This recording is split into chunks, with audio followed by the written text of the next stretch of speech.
বিসমিল্লাহির রহমানির রহিম। ভিডিও শুরুতে সবাইকে জানাচ্ছি সালাম, আসসালামু আলাইকুম। তো প্রিয় এইচএসসি 24 ব্যাচের শিক্ষার্থীবৃন্দ, আমি যখন ভিডিওটি করতেছি আজকে তারিখ হচ্ছে 29 জুন, রাত পোহালেই অর্থাৎ 30 জুন তোমাদের পরীক্ষা। তো তোমরা অনেকেই টেনশনে আসো, অনেক ভয়ে আসো যে আসলে পরীক্ষার হল কীরকম হবে বা কেমন গার্ড হবে, আমি কি লিখতে পারবো কি পারবো না। আসলে ভয়ের কিছু নাই, কারণ তুমি একাই পরীক্ষা দিচ্ছ না, বাংলাদেশের কয়েক লক্ষ শিক্ষার্থী কিন্তু আগামীকাল পরীক্ষায় বসবে। সুতরাং তুমি টেনশন নিও না। তো পরীক্ষার হলে তোমাদের কি কি করণীয় রয়েছে বা তোমরা পরীক্ষার হলে কোন বিষয়গুলোর প্রতি লক্ষ্য রাখবা, সেগুলো নিয়ে আমি এখন তোমাদেরকে বলবো। আশা করা যায় তোমরা আমার এই ভিডিওটি দেখলে অনেক উপকৃত হবা। তো প্রথমেই আমাদের যে বিষয়টি মনে রাখতে হবে যে কভার পৃষ্ঠা তথ্য পূরণ। কোন পৃষ্ঠা? কভার পৃষ্ঠা তথ্য পূরণ। দেখা যাচ্ছে যে অনেক ভালো ভালো স্টুডেন্ট সুন্দর পরীক্ষা দেয়, কিন্তু যখন পরীক্ষা রেজাল্ট দেয় সে কিন্তু পাস করে না, অর্থাৎ তার কোনো সাবজেক্টের রেজাল্ট আসে না।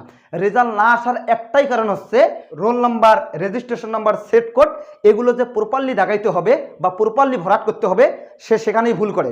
সুতরাং তোমার পরীক্ষার প্রশ্ন পাওয়ার চেয়ে সবচেয়ে যে গুরুত্বপূর্ণ বিষয়টি পালন করে সেটি হলো কভার পৃষ্ঠার তথ্যগুলো তোমাকে সুন্দরভাবে পূরণ করতে হবে, মাথা ঠান্ডা রাখতে হবে, একের জায়গায় একের বৃত্ত পূরণ করতে হবে, দুইয়ের জায়গায় দুইয়ের বৃত্ত পূরণ করতে হবে, কোনো যেন ভুল না হয়। মনে রাখবা, কভার পৃষ্ঠার যদি তুমি তথ্য পূরণ করতে ভুল করো, বিশেষ করে roll number, registration number, set code, তাহলে কিন্তু তোমার রেজাল্ট আসবে না। তুমি যে এই পরীক্ষা দিলা, এই পরীক্ষা দেওয়া তোমার বৃথা। তারপর হচ্ছে মার্জিন দেওয়া। কি দেওয়া? মার্জিন দেওয়া। আসলে এই মার্জিন দেওয়া নিয়ে অনেক মতভেদ রয়েছে, তার মধ্যে আমি যেটা কথা বলবো এটাই হচ্ছে আসল কথা। তোমরা অনেকেই দেখবা যে মার্জিন যায় চারদিকে। যদি আমি এইখানে একটা পৃষ্ঠা আট করি, যে ধরো এইটা হচ্ছে তোমাদের পৃষ্ঠা, এটা হচ্ছে একটা পৃষ্ঠা, অনেকেই দেখা যাচ্ছে যে চারদিকে মার্জিন দেয়, অর্থাৎ উপরের দিকে দেয়, বাম দিকে দেয়, নিচের দিকে দেয়, ডান দিকে দেয়, এইভাবে চারদিকে মার্জিন দিয়ে কিন্তু এখানেই তারা লেখা লেখে। কিন্তু আসলে এটা একদম ভুল ধারণা এবং দেখতে অনেক খারাপ দেখায়। তাহলে তোমাদেরকে মার্জিন দিতে হবে দুই দিকে। মার্জিন কয় দিকে দিতে হবে? দুই দিকে। এক স্কেল পরিমাণ তুমি স্কেল বসাবা, উপরে মার্জিন দিবা আর এই দিকে মার্জিন দিবা। তুমি এই দুই দিকে তোমাকে মার্জিন দিতে হবে, কোনো কর্মেই এই দিকে এবং নিচের দিকে মার্জিন দেওয়া যাবে না। ক্লিয়ার? হ্যাঁ, আরেকটি কথা হচ্ছে তোমরা লিখবা কোথায়? কোনো কর্মেই এই সাইড আর এই সাইডে কিন্তু তোমরা লিখবা না, কারণ এই দুইটা মার্জিন দেওয়া মানে হচ্ছে এই অংশটুকু আর এই অংশটুকু হচ্ছে শিক্ষকের জায়গা। শিক্ষক যখন তোমার খাতা দেখবে, প্রশ্ন দেখার পর তারা এখানে কিন্তু মার্ক বসাবে। সুতরাং এই অংশে আর মার্জিনের বাইরে কোনো কর্মেই, অনেকেই লেখে একের ক, দুইয়ের ক, একটা দেয় মার্জিনের বাইরে, এগুলো দেওয়া যাবে না। আরেকটি গুরুত্বপূর্ণ কথা আছে, আমাদের 60টি সৃজনশীল প্রশ্ন লিখতে হবে। সময় কিন্তু খুবই কম, সম্ভবত 2.5 ঘন্টা সময়। তো এই 2.5 ঘন্টা সময়ের ভিতরে 60টি সৃজনশীল প্রশ্ন লেখা কিন্তু খুবই কষ্টকর। আবার অনেকেই কি করে, যেমন আমরা তো জানি একটা করে সেটে 4টা করে প্রশ্ন থাকে, একের ক, খ, গ এবং ঘ। অনেকে এইভাবে লেখে যে 1 নং প্রশ্নের কর উত্তর, আবার লেখে 1 নং প্রশ্নের খর উত্তর, আবার লেখে 1 নং প্রশ্নের গড় উত্তর। যদি তুমি এইভাবে লেখো তাহলে দেখা গেছে যে 7 4 7 28, অর্থাৎ তোমাকে 28টা লাইন কিন্তু এইভাবে লিখতে হয়। আর 28টা লাইন হলে আমাদের কিন্তু গ ঘ কিন্তু লেখা হয়ে যায়। সুতরাং তোমরা এই অপ্রয়োজনীয় কথাগুলো না লিখি, তোমরা যেহেতু সিকোয়েন্স মাস্ট বি মেনটেন করতে হবে, অর্থাৎ যখন তুমি 1 নম্বর প্রশ্ন লিখবা, একের ক, খ, গ, ঘ কিন্তু সিরিয়ালি লিখতে হবে। তুমি যদি ক খ লিখে যদি একের গ যদি পরে লেখো, তাহলে সেটা কিন্তু কাউন্ট হবে না। যেহেতু তোমাকে সিরিয়াল ওয়াইজ লিখতে হবে, সুতরাং তুমি প্রথমে লিখবা যে 1 নং প্রশ্নের উত্তর। কয় নং প্রশ্নের উত্তর? 1 নং প্রশ্নের উত্তর লিখে টান দিবা। তারপর এখানে লিখবা ক, ক এর উত্তর দিবা। তারপর একটু ফাঁকা লিখবা, অবশ্যই ফাঁকা রাখতে হবে। কর উত্তর যখন লেখা শেষ হবে, তুমি মোটামুটি 4-5 লাইন ফাঁকা রাখবা। তারপর তুমি লিখবা খর উত্তর। তুমি যদি এইভাবে লেখো তাহলে কিন্তু তোমার সময় নষ্ট কম হবে, এবং এইভাবে লিখলে যে নাম্বার কম দিবে তেমনটা কিন্তু না। কারণ আমার, এটা আমার, আসলে এটা ভুল হয়েছে, এখন এটা আমার না হয়ে এটা আমাদের হবে বা অন্য কোনো শব্দ হবে। অনেকে কি করে এইভাবে একদম কাটা দেয়, আসলে এইভাবে কাটা দেওয়া যাবে না, কারণ এইভাবে কাটা দিলে এটা দেখতে খারাপ দেখায় এবং শিক্ষকের নজর ওখানে যায়। সুতরাং তুমি কিভাবে কাটা দেবা আমি বলি। যেমন আমার এই বানানটি ভুল হয়েছে, তাহলে তুমি ডিরেক্ট এক লাইনে কাটা দিবা, ঠিক আছে?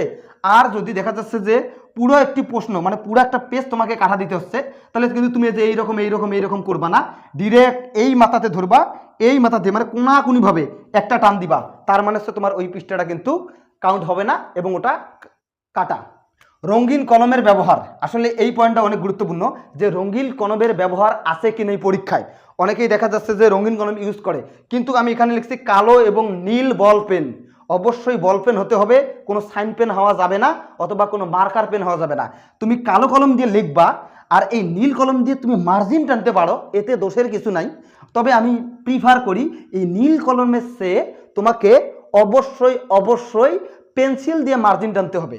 যখন তুমি নীল কলম দিয়ে মার্জিন টানবা ওই মার্জিনটা কিন্তু পরবর্তী পৃষ্ঠায় ওঠে অথবা এলোমেলো হয়ে যায়, তোমার হাতে ওঠে, পুরো খাতায় পড়ে। সুতরাং তুমি নীল কলম ব্যবহার না করে তুমি যদি পেন্সিল ব্যবহার করো, আমি ওইটাই করেছিলাম, তাহলে অনেক সুন্দর মার্জিন দেখা যাবে এবং মার্জিনের যে টান সেগুলো কিন্তু মানে ছড়িয়ে ছিটিয়ে যাবে না। নীল কলম তুমি কোথায় ব্যবহার করবা? যখন তুমি লিখবা যে 1 নং প্রশ্নের উত্তর, এর নিচে একটা তুমি নীল কলম দিয়ে একটা দাগ দিতে পারো, এতে করে দেখতে একটু সুন্দর দেখাবে। তাই বলে তুমি ঢালা যে নীল কলম দিয়ে লিখবা তেমনটা না। বিশেষ কোনো স্পেসিফিক জায়গায় টিচারের চোখ যেন সেখানে পড়ে সেগুলোর জন্য তোমাকে নীল কলম ব্যবহার করা যেতে পারে। তবে আমি প্রিফার করব নীল কলমের ব্যবহার বেশি না করে, যেখানে না করলেই নয় সেখানে করবা, অথবা তুমি এই কালো কলম দিয়ে লিখবা। টিচার এরপর উত্তর ওভার রাইটিং না করা, অর্থাৎ পরীক্ষায় যা শেষে তুমি তাই লিখবা। অমুক 3 পৃষ্ঠা লিখছে, অমুক 4 পৃষ্ঠা লিখছে, কিন্তু আমার কেন 1 পৃষ্ঠা হলো, আসলে ওইভাবে হিসেব না করি তুমি তোমার মতো লিখবা, এক্স্যাক্টলি লেখাটা লিখবা, ওইভাবে কোনো এলোমেলো লেখার দরকার নাই। তারপর সে 2 লাইনের মাঝে ফাঁক রাখতে হবে। যেমন আমি যদি বলি, এখানে আমি লিখলাম আমার সোনার, আবার অনেকে এখানে লেখে আমার সোনার বাংলা। দেখো তো কেমন দেখা যাচ্ছে, আমার সোনার বাংলা, মনে হচ্ছে যে একটা লাইন এবং অনেক হিজিবিজি লাগতেছে। এই জন্য তুমি এভাবে লিখবা না, তুমি মূলত যেভাবে লিখবা, যেমন লিখলে আমার সোনার বাংলা, মোটামুটি একটু ফাঁকা লিখবা, আমি তোমায় ভালোবাসি। টিচাররা যেন দেখতেই বুঝতে পারে যে এই লাইনের পর এই লাইন এবং লেখার যেন অনেক স্পষ্ট আছে। তাহলে তুমি অবশ্যই খুব হিজিবিজি করে লিখবা না, অবশ্যই 1 লাইন থেকে আর 1 লাইন লেখার মাঝে একটু ফাঁকা দিবা। এবং সবচেয়ে বড় কথা হচ্ছে তোমাকে বানানের দিকে নজর দেখতে হবে, কোথায় মূর্ধন্যাস্য ব্যবহার হবে, কোথায় দন্তস্য ব্যবহার হবে, কোথায় তালিবস্য ব্যবহার হবে। এই যে আমাদের যে ছোট ছোট মিস্টেকগুলো, এগুলোই কিন্তু টিচারের চোখে পড়ে। সুতরাং তোমাকে ভালো করে বানানের দিকে নজর রাখতে হবে। তারপর আমি কি লিখেছি, পরীক্ষার আগের রাতে সব কিছু গুছিয়ে রাখতে হবে। অর্থাৎ তুমি এই এখন আমি যখন ভিডিওটি করতেছি, তোমার যে ফাইল রয়েছে, তারপর তোমার যে এডমিট কার্ড রয়েছে, তোমার কলম, তোমার স্কেল, তোমার পেন্সিল ইত্যাদি সব কিছু তুমি গুছাই রাখবা। যদি তুমি ফাইল নাও তাহলে একটা সাদা ফাইল নিবা, অন্য ফাইল না নেওয়াই ভালো। কারণ টিচাররা মনে করে যখন অন্য ফাইল থাকে তার ভিতরে হয়তো বা কোনো নকল বা অন্য কিছু সন্দেহ করতে পারে। আমরা কেন অন্য ফাইল নেব? আমরা সাদা রঙের ফাইল নেব, যার ভিতর কি আছে সব যেন টিচাররা দেখতে পারে। মোট কথা আমাদেরকে স্বচ্ছ থাকতে হবে, ঠিক আছে? আমাদেরকে কোনো মানে জালিয়াতি করা যাবে না। এরপর আমাদেরকে যেটি করতে হবে তা হলো পরীক্ষার হলে বন্ধু বান্ধবীদের দেখে হতাশ না হওয়া। আসলে এই বিষয়টা খুবই গুরুত্বপূর্ণ। যেমন তুমি পরীক্ষার হলে গিয়েছো, দেখা যাচ্ছে তোমার অমুক বন্ধু যে কোনো একটা বই উল্টে একদম সুন্দর করে পড়তেছে, একেবারে অনেক মানে কি আর অবস্থা, সে মানে ফাটাই ফেলতেছে। আবার তোমার এক বান্ধবী দেখবা যে পরীক্ষার হলে যে যাচ্ছে রিস্কায় বসে বসে কিন্তু সেই পড়াশোনা করতেছে যে এটার উত্তর কী হবে, ওইটার উত্তর কী হবে।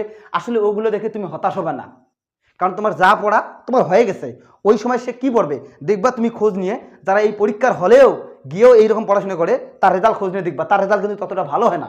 সুতরাং ওগুলো নিয়ে তুমি টেনশন করবা না যে পরীক্ষার হলে ও এত পড়তেছে, ও এত সমান ইয়ে করতেছে, আসলে আমি তো কিছুই করতেছি না। আসলে ওগুলো কোনো কিছু নাই, জাস্ট ওগুলো একটা হচ্ছে শো আপ।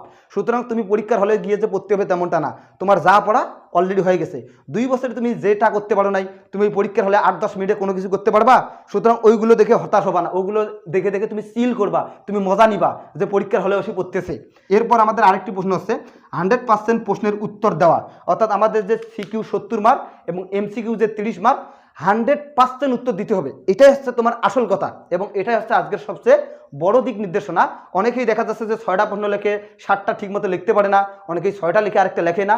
না, আসলে মনে রাখবা তুমি যখন 7টা সৃজনশীল প্রশ্ন ভালোভাবে লিখে আসবা তখনই কিন্তু তুমি এ প্লাস পাবা। একটা প্রশ্নের উত্তর তোমার হুবহু কমন নাই, তুমি বানাই লিখবা, উপস্থিত বুদ্ধিতে তুমি বানাই লিখবা। কারণ সৃজনশীল কিন্তু কেউ হুবহু লেখে না, কেউ বানাই লেখে, কারো একটু বেশি মনে থাকে, কারো একটু কম মনে থাকে, এইভাবে কিন্তু লিখতে হয়। সুতরাং তোমার টার্গেট হচ্ছে তুমি 100% সৃজনশীল প্রশ্ন লিখে আসবা এবং টাইম সম্বন্ধে তুমি সচেতন দেখবা যে কোন প্রশ্নে কতটুকু টাইম দিতে হবে, একটা সৃজনশীল প্রশ্নে কতটুকু টাইম দিতে হবে।